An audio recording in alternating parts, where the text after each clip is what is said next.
আসসালামু আলাইকুম রহমতুল্লাহি ওয়া বারাকাতু। আমি ডাক্তার টিপু মিয়া। আজকে আমরা জানব নিয়মিতভাবে দাঁত ব্রাশ না করলে কি ক্ষতি হতে পারে।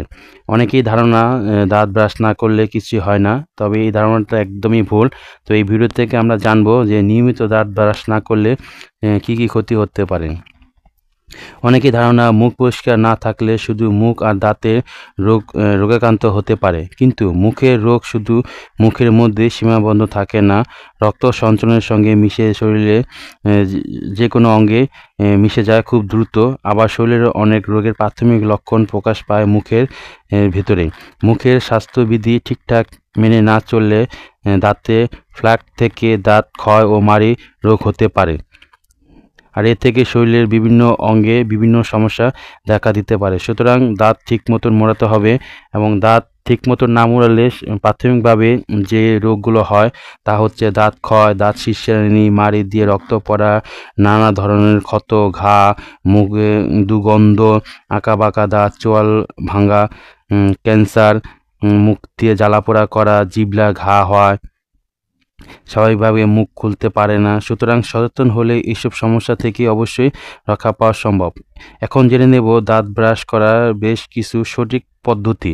অনেকে শক্তভাবে দাঁত ব্রাশ করেন, এতে এনামেলের ক্ষতি হয়।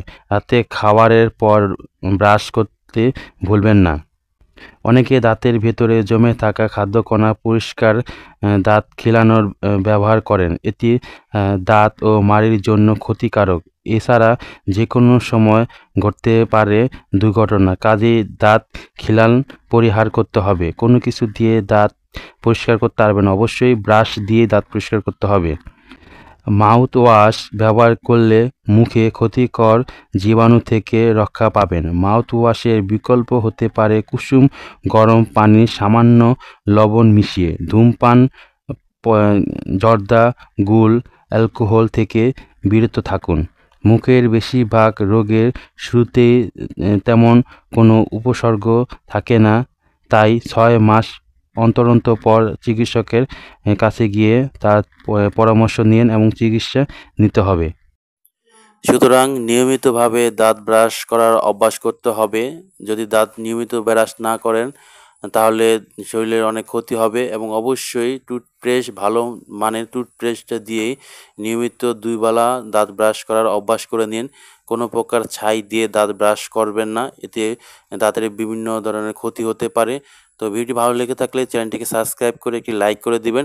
আসসালামু আলাইকুম রহমতুল্লাহি ওয়া বারাকাতুহু।